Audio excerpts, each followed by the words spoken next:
샬롬, 하나님의 평강이 여러분의 삶에 가득하시길 바랍니다. 여러분은 여러분이 살아가는 삶 동안에 특정한 멘트나 글귀가 여러분의 인생을 바꿔버린 적이 있으십니까? 저는요, 그 죽은 시인의 사회에서 나오는 까르페 디엠이라는 말을 굉장히 좋아했습니다. 그때 그 말을 처음 들었는데 저에게 굉장히 충격이었어요. 그 까르페 디엠은 현재를 즐기라는 말이거든요. 그러니까 현재를 즐기라는 얘기가 욜로적으로 살라는 얘기가 아닙니다. 미래도 냅두고 과거도 냅두고 그냥 오늘의 온탕 진탕 먹고 마시자 그런 얘기가 아니라 지금 하고 있는 내 일에 집중하는 거예요. 그것에 주는 즐거움에 기쁨을 누리는 거죠. 또 우리는 너무나 쉽게 과거에 했던 내 실수가 내 발목을 잡아서 오늘의 삶을 살지 못하게 만듭니다. 늘 언제나 부끄러움을 하고 소심하게 만들죠. 그리고 미래를 준비해야 된다는 압박감에 오늘을 저당 잡힌 채 살아요. 수능을 준비해야 되고 마라톤을 준비해야 되고 취업을 준비해야 되고 결혼을 준비해야 되고 그래서 오늘을 오늘대로 살아가지 못하는 경우가 많습니다. 우리는 그 과거와 미래로부터 단절시켜서 오늘 하루를 온전히 집중하여 살아갈 수 있는 능력은 없어요. 인간은 그렇게 살지 못합니다. 늘 언제나 걱정과 염려, 두려움 가운데 살아가게 되죠. 그래서 철학자들은 제일 중요한 게 세 가지가 있으니 지금, 여기, 너. 이게 굉장히 중요하다고 그래요. 지금 여러분들이 생각할 건 집에 두고 온 가스불 켜졌나 꺼졌나가 아니고 예배 후에 점심을 뭐 먹나 이게 아니라 지금 하나님께 집중하여 이 시간에 은혜 받는 것. 그런 개념이 까르페 디엠이었습니다. 그 까르페 디엠은 하루 중에도 여러 번 들을 수 있습니다. 아침에 짜증스러운 일이 있었어도 커피 한 잔 마실 때는 커피가 주는 즐거움, 그 카페가 주는 여유로움 이런 것들을 생각할 수 있어야지 커피 마시면서 짜증 부리고 있고 숙제 어떡하지 부리고 있으면 사람이 지혜롭지 못한 거라고 하죠. 저는 그게 제 인생에 많이 도움이 됐습니다. 까르페 디엠. 힘들고 어렵더라도 지금 이 시간에 주는 즐거움에 온전히 집중하자는 것이었습니다. 근데 이 까르페 디엠이 제게 굉장히 천둥같이 들리기도 하는 거죠. 오늘 우리가 읽은 본문 말씀에 천둥 소리가 등장합니다. 실제로는 하나님이 말씀하셨는데 하나님의 말씀을 들을 수 없었던 인간들의 귀에는 천둥 소리거나 천사의 소리처럼 들리는 거죠. 둘 다 뭐가 되든 상관없습니다. 천둥 소리든 천사의 소리든 이들의 삶이 지금 전과 후로 나뉘어지고 있다는 거예요. 이들에게는 엄청난 변화를 곧 맞이하게 될 것입니다. 제게 3월 14일은 특별한 날입니다. 특별한 날인 이유가 뭔지 여러분들 혹시 아시나요? 네, 제 생일입니다. 그래서 여러 선물들을 받았습니다. 축하도 많이 받았는데 어느 한 목사님이 제게 선물, 식사도 사주시고 선물도 보내주시면서 뭐라고 써서 보냈냐면 제 인생은 목사님 만나기 전과 후로 나뉩니다. 이렇게 썼더라고요. 네, 그것이 이제 생일인 저에게 주는 선물 같은 멘트지만 정말 누군가의 인생의 전후를 나눌 수 있는 그런 계기가 있다면 얼마나 좋을까요? 여러분들 보통 우리는 예수를 만나기 전과 후로 나뉘죠. 저는 어릴 적부터 신앙생활을 했습니다. 엄마 뱃속에서부터 모태신앙으로 자라서 제가 예수를 만나기 전과 후로 나뉘는 것은 아니에요. 늘 언제나 예수님과 함께 했었고요. 그래서 저 어릴 적부터는 장래희망이 목사였습니다. 그래서 딱히 전과 후로 신앙생활에 나뉘지는 않지만 여러 까르페 디엠뿐만이 아니라 제가 제천 내려가면서 들었던 찬양 소리의 그 가사 죽음을 주셔도 은혜라는 그 말 한마디에 인생이 뒤집어지는 경험을 했었고 연약한 내용을 통하여 일하소서라는 그 가사도 있습니다. 그 가사에도 한 번 더 인생이 뒤집어지는 경험을 했어요. 다양한 경험들을 말씀과 묵상들 가운데서 일어나곤 합니다. 신학대학교다 보니까 신학대학 신대원 시험 보는 사람들은 면접을 보면서 자네가 가장 기뻤을 때는 언제나 이런 질문들 하죠. 제가 2002학번입니다. 02학번이라고 해서 O2 산수학번이에요. 산수 같은 남자입니다. 다시 한번 산수 같은 남자입니다. 네. 그때 월드컵이 있었죠. 난리도 아니었습니다. 제가 2002학번이라는 게 얼마나 감사한지 2003학번이었으면 그거 제대로 못 봤을 것 같은데. 근데 2003년도에 이제 그 교수님이 이제 신입생 시험 보는 수험생들을 면접을 하는데 그 면접 일화를 첼풀 설교 시간에 얘기하시더라고요. 자기가 한 학생에게 자네가 가장 기뻤던 순간은 언젠가 하고 물었답니다. 그 기뻤던 순간, 자신에게 천둥 소리가 울렸던 그 순간, 즉 하나님의 소명을 받았던 순간이거나 아니면 구원의 확신이 임했던 그 순간이라는 대답을 교수님은 듣고 싶으셨어요. 그랬는데 그 학생이 뭐라고 대답했냐면 월드컵 4강에 들었을 때 이렇게 대답을 해서 떨어뜨리셨다고. 네. 인류 역사는 AD, BC, AD로 나누죠. 그 중간에 누가 있는지 아십니까? 그 정점에 예수 그리스도가 계십니다. 예수 그리스도 그분의 사역은요, 정말 인류 역사를 그 전과 후로 나뉜 만큼 엄청난 사건입니다. 물론 우리 이 시대 현대를 살아가는 사람들은 이 A, D, B, C 이렇게 나누는 것보다 근대 시대를 중심으로 근대 이전과 이후, 즉 포스트 모더니즘, 모더니즘, 프리모더니즘 이렇게 나누는 걸 더 좋아하기는 합니다. 그래서 지금 과학혁명 이상이 발달하고 과학혁명이 일어나고 컨베이어 벨트가 돌고 뭐 이러면서 인류의 삶이 굉장히 변화를 일으켜서 지금 과거와 달리 엄청난 성장을 이루고 있죠. 근데 그 관점을 가만히 보시면 뭔가 뒤집어지는 순간을 획기적인 사건이라고 부르는데, 인간의 경제적인 수준, 삶의 수준, 그리고 과학혁명이 만들어온 인간의 질병에 대한 극복, 그리고 환경의 변화, 이런 것들은 분명 엄청난 변화이고, 그래서 ADBC보다 포스트 모더니즘, 모더니즘 이렇게 나누는 걸 더 합당하게 느껴질 수도 있습니다. 지금 시대는 우리에게 중요한 건 돈이고 경제이기 때문에 그렇죠. 그러나 인간의 자신의 의식 수준, 자신의 자존감, 정체성을 뒤집어 놓는 이 순간이 엄청나게 중요한 겁니다. 여러분, 우리가 예수 그리스도가 아니면 우리의 생각은 어디에 국한되어 있냐면, 우리는 원숭이가 진화해서 사람이 됐다고 생각하는 그 수준을 벗어날 수가 없어요.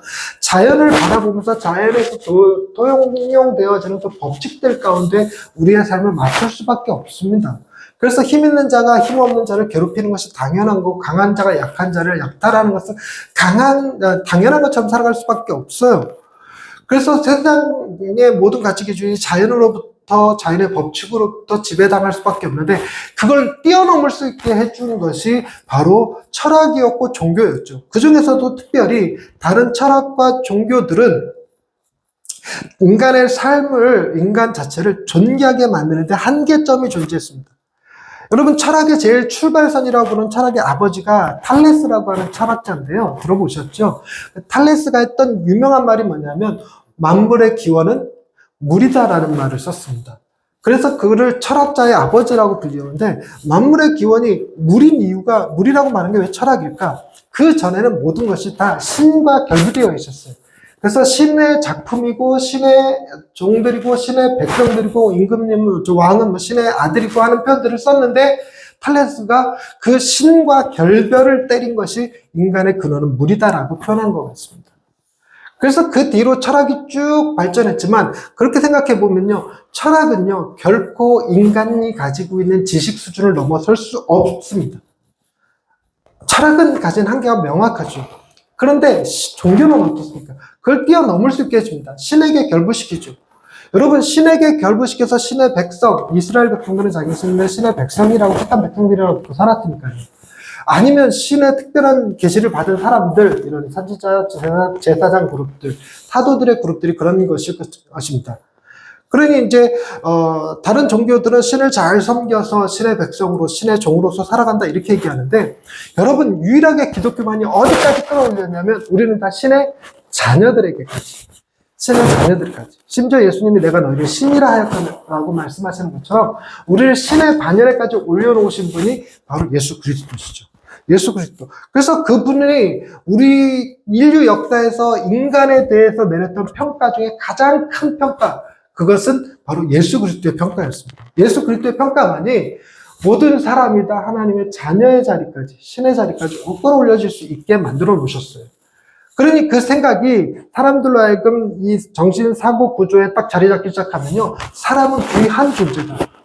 사람은 하늘이 내려준 함부로 다룰 수 없는 천부인권을 가지고 있다. 천부인권, 각자의 존엄을 가지고 있다. 총에 맞아 쓰레기 더미에 벌어지지 않을 수 있는 권리를 가지고 있다. 이렇게 얘기할 수 있는 거거든요. 실존주의 철학에서 얘기하는 것처럼 팔 하나 없어도 사람이고, 암에 걸렸어도 사람이고, 식물인간이 되었어도 사람이에요.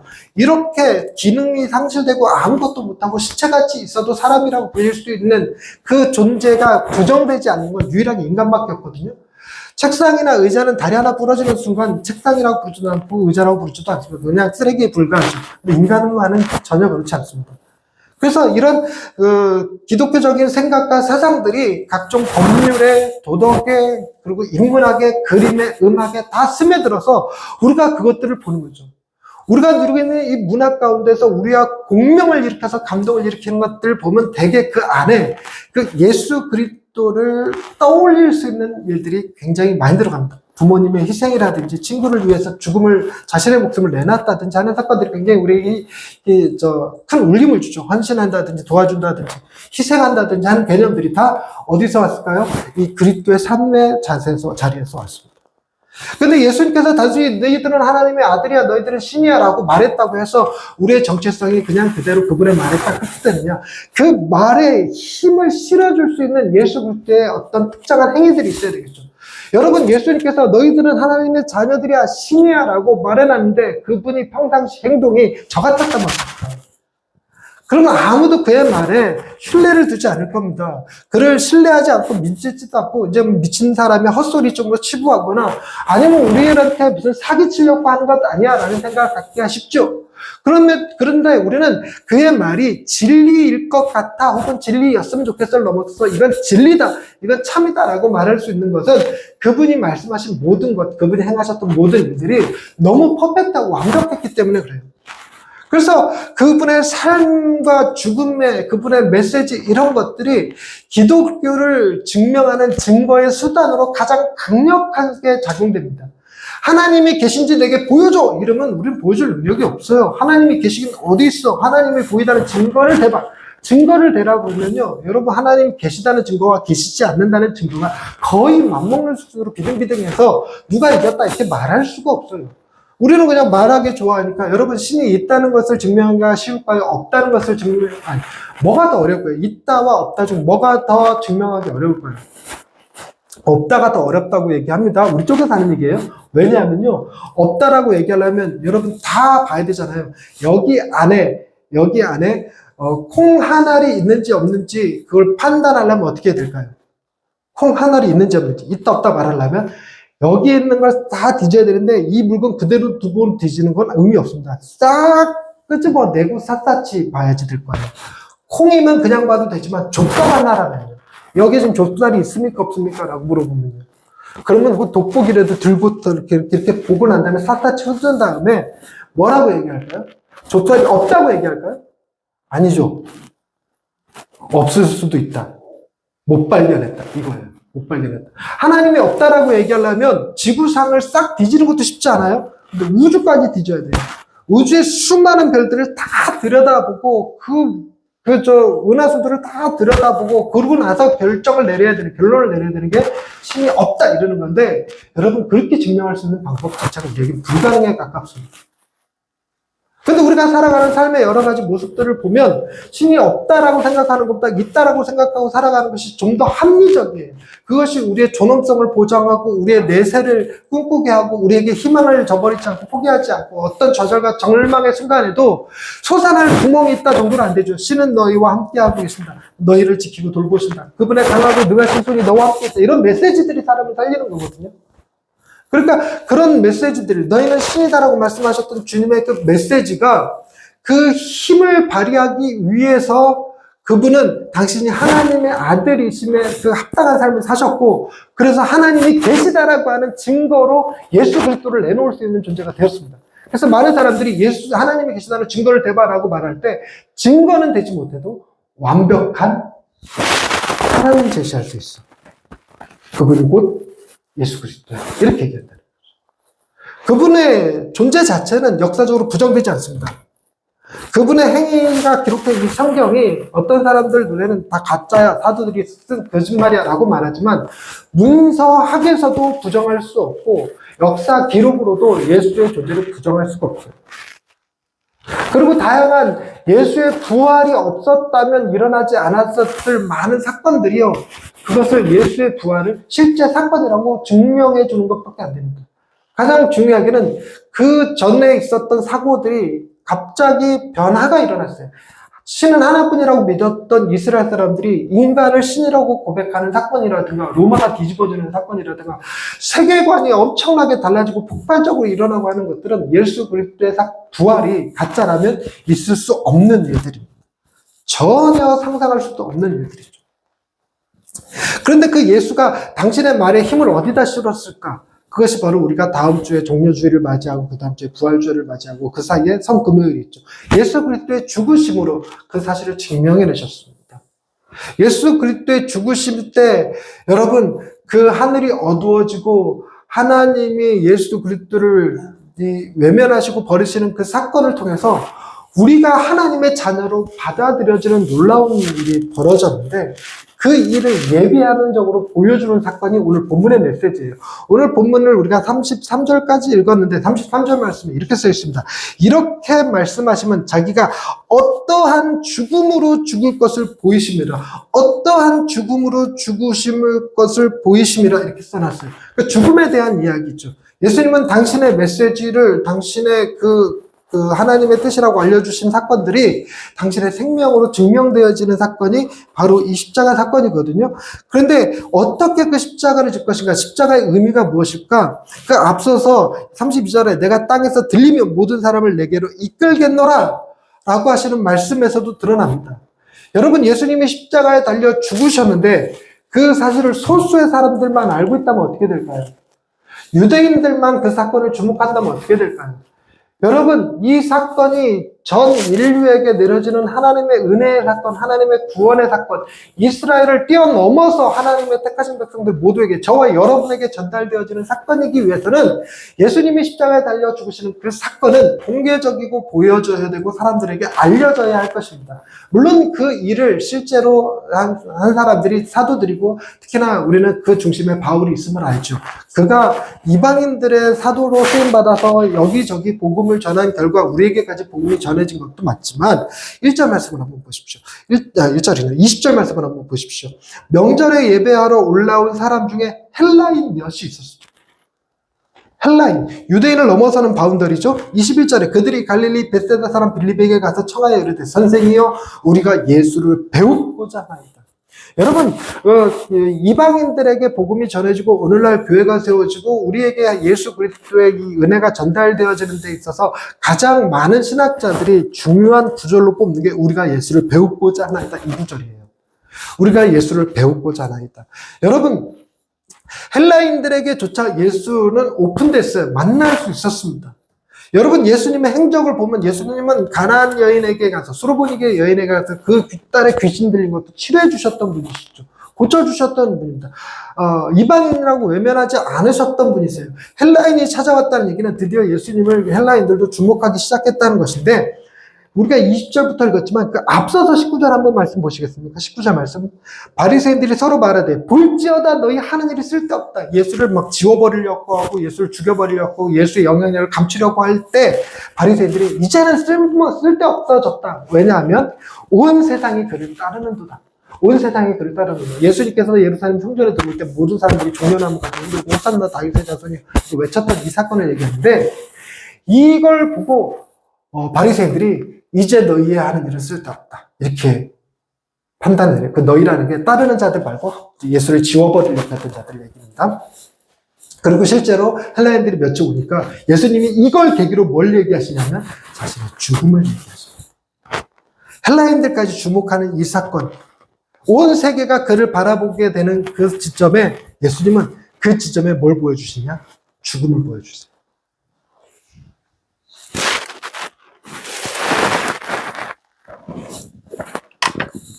저는요, 제가 할 수 있는 일들, 제가 할 수 있는 일들에 굉장히 스스로 이렇게 자뻑에 취하는 사람입니다. 그러니까 자기애가 강하죠. 그래서 제가 기타를 칠 수 있다는 게 제가 막 신기해요. 오늘도 기타 치면서 찬양을 부르면서, 와, 내가 기타를 칠 수 있다니, 이런 재능이 있다니, 이러면서 스스로 신기해요. 저 기타 줄 맞출 때 피아노 음과 기타 음이 같은지 다른지를 구별할 수 있는 귀를 가지고 있다는 거.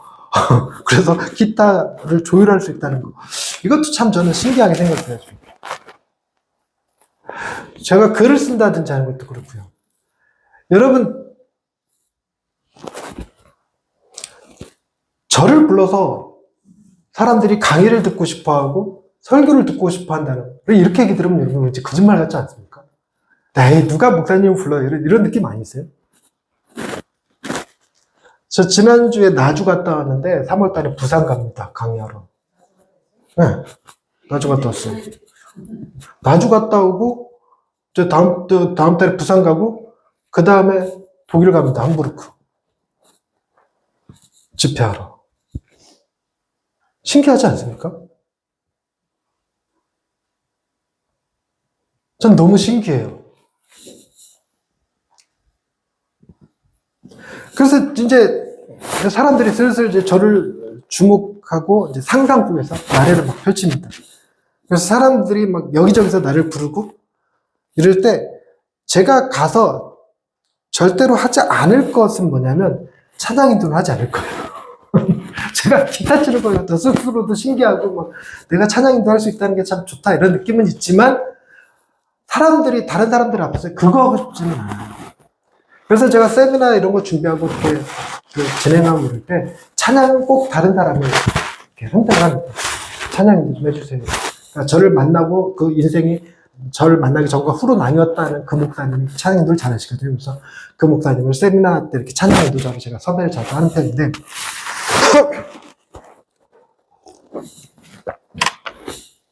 저는 사람들이 다 저를 주목한다면 여기 화성 경기장에 사람들을 꽉 채우고 1시간을 저한테 주면서 목사님 하고 싶은 거 해 라고 말하면 저는 거기서 뭘 하고 싶으냐?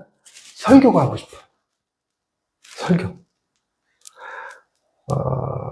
제가 이제 여러 가지로 사람들한테 평가를 받죠. 좋은 작가 뭐 이런 평가를 받는다든가 뭐 제가 이제 우리 단톡방에 또 영상 하나 올려드렸잖아요. 그러니까 그 5분 대기라고 하는 영상, 마치 유튜브의 잘잘법이라고 하는 유명한 영상 패러디 같은데 뭐 그런 것처럼 찍은 영상이에요. 그것이 조회수가 몇만 회가 나온다 할지라도 나를 그런 유튜브로 공개하는 것보다 그런 데서 딱 공개하면 모두가 다는 보는 자리에서 과학 이야기 하거나 철학 이야기 하는 것이 아니라 설교가 하고 싶어요.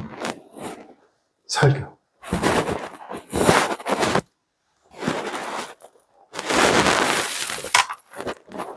근데 그곳에서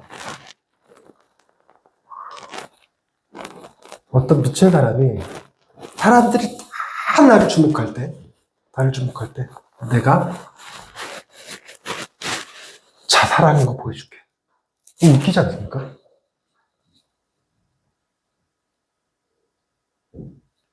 누가 갈까요? 뭐 가지도 않겠지만. 어쨌든 기대하고 갔는데 뭘 보여주냐면 죽는 거 보여주는 거예요.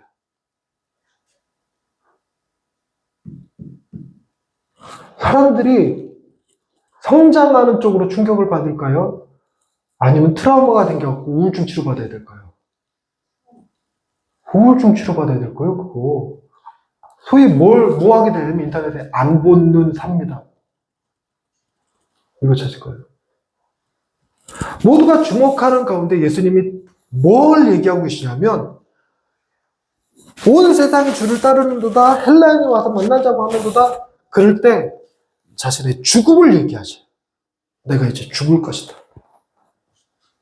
그걸 죽는다는 사실을 뭘로도 동원하시냐면 천둥 소리, 천사들의 소리, 하나님의 메시지까지 동원하는 거예요. 그래서 십자가에 달려 죽으십니다.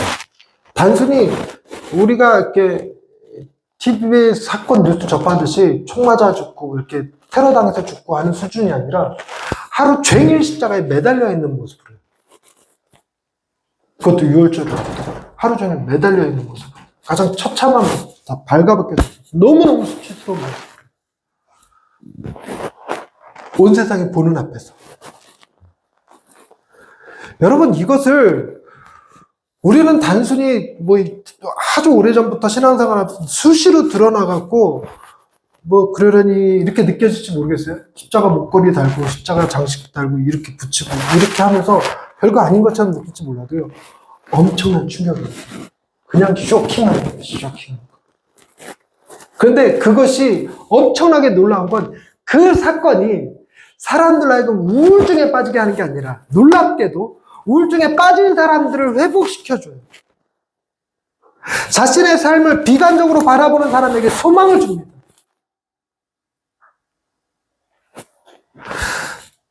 가진 것 하나 없고 권력의 지배 아래서 종처럼 살아가며 소망 없이 살아가는 그들에게도 항상 기뻐할 이유를 줍니다. 예수의 죽음이 너무너무 신기하고 너무너무 놀라운 일들을 벌이고 있다는 거예요. 그분의 죽으심 앞에 우리는 그분이 우리가 하나님의 자녀라고 하신 말씀이 진실임을 깨닫습니다.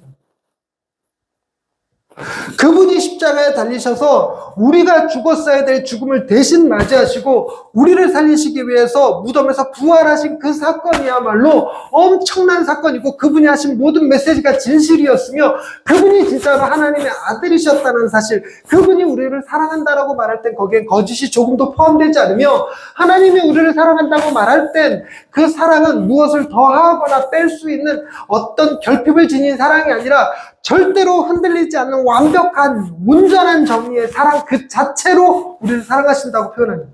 그래서 하나님의 본성 자체를 하나님, God is love, 하나님은 사랑이시다라고 말할 수 있는 것을 우리에게 주셨다는 거예요. 말씀을 정리하려고 해요. 이제 이해되셨으면 좋겠습니다. 여러분, 모든 사람이 주목하여 예수님을 부를 때 그분은 당신의 죽음을 그들에게 보이셨습니다. 그로 인하여 그분이 행하셨던 모든 것들이 사실이었음을, 말씀하셨던 것이 사실이었음을 증명했어요. 엄청나게 많은 사람들이 영향을 받았고, 엄청나게 많은 사람들이 삶의 변화를 경험했습니다. 인류 역사에 한 획을 그으셨죠. AD와 BC로 나눠졌죠. 그런데 이 사건을 두고 하나님과 예수님의 천둥소리의 메시지 내용이 오늘의 핵심인 거예요. 천둥소리라 말하고 천사의 소리라고 말했던 그 메시지 내용, 그 메시지 내용이 이렇습니다. 28절입니다. 아버지여, 아버지의 이름을 영광스럽게 하옵소서 하시니 이에 하늘에서 소리가 나서 이르되 내가 이미 영광스럽게 하였고 또다시 영광스럽게 하리라. 여러분, 예수님이 우리를 위하여 십자가를 지신 이 사건을 그분과 하나님께서 내리시는 평가의 핵심 단어가 뭔 것 같습니까? 핵심 단어. 영광. 영광. 우리는 일생에 단 한 번도 그 영광이라는 단어를 제대로 써볼 일이 없는 사람들이거든요. 여러분, 저 만나서 영광스러우셨나요? 우스운 얘기죠. 영광이라는 단어를 쓸 일이 거의 없습니다. 거의 없습니다. 그냥 우리가 그냥 축켜 세우는 말로 대통령 뵈서 영광스럽습니다. 비틀즈 뵈서 죽었지 그 사람. BTS 만나서 영광입니다. 이렇게 표현할 수 있을지 몰라도 하나님과 예수님이 대화하셨던 그 영광의 깊은 의미, 그 심오한 뜻을 그대로 담아낼 수 있는 영광은 아닌 거예요. 근데 여러분, 예수님이 우리를 위하여 대신 죽으신 이 사건이 하나님도 예수님도 서로를 영광스럽게 하는 행위였다고, 영광이었다고 얘기한다. 이 비슷한 얘기가 여러분 혹시 영화나 드라마에서 그런 말을 들어보신 적 있으신가요? 너를 위해서 내가 죽을 수 있었어. 영광이었다. 보신 적 있으신가요? 비슷한 멘트 들어보신 적 있을까요? 제가 여러분들을 위해서 살 수 있어서, 여러분들을 위해서 죽을 수 있어서 제게 영광이었습니다 라고 말하려면 여러분들은 저보다 높은 사람이어야 될 거예요. 근데 제가 말 안 듣는 강아지를 위해서 죽어주면서 너를 위해서 죽을 수 있어서 내가 영광이다 라고 말할 수 있을까요? 전혀 그렇지 않죠. 근데 그 영광을 주님은 우리에게 쓰셨어요. 우리에게, 죄인 우리에게. 명확하게 그 뜻을 우리는 알아듣지 못해서 천둥소리지만, 천사의 소리지만 그것이 우리를 위한 천둥소리였습니다. 여러분, 우리의 삶을 뭐가 바꿔놓을까요? 우리를 위해서 십자가를 지신 예수님이 그것을 당신의 수치라고 얘기하지 아니하고 그것을 당신의 영광이라고 표현하시는 것입니다. 그래서 오늘 주시는 메시지의 결론은 그렇습니다. 여러분들의 삶이 어떠하든지, 지금 어떤 모습으로 계시든지 여러분들은 하나님의 영광입니다. 기도하십시오. 하나님, 세상 사람들 그 누구도 우리에게 영광이라는 단어를 써주지 않을 것입니다. 우리 스스로도 삶에서 영광을 경험할 일이 별로 없을 것입니다. 온 우주가 감당하기도 벅찬 하나님의 영광을 우리를 향해 쓰셨다는 그 사실 자체가 너무 놀라움을 줍니다. 우리가 하나님의 영광일 수 있다는 것. 그렇게 하나님이 우리를 여기시고 그 영광스러움을 이루기 위해 십자가에 당신의 아들을 내어주셨으며 주님이 몸소 그 십자가의 길을 걸어가셨던 사건을 생각하면서 주여 우리의 삶이 이전과는 결코 똑같지 않고 우리가 진짜 하나님의 영광스러움에 그 합당한 삶으로 변화되게 이끌어 주옵소서. 그것이 우리의 삶의 가장 큰 기쁨이게 하옵시고 그것이 우리가 하나님을 찬양하는 가장 큰 이유가 되게 해 주옵소서. 예수님의 이름으로 기도드립니다. 아멘.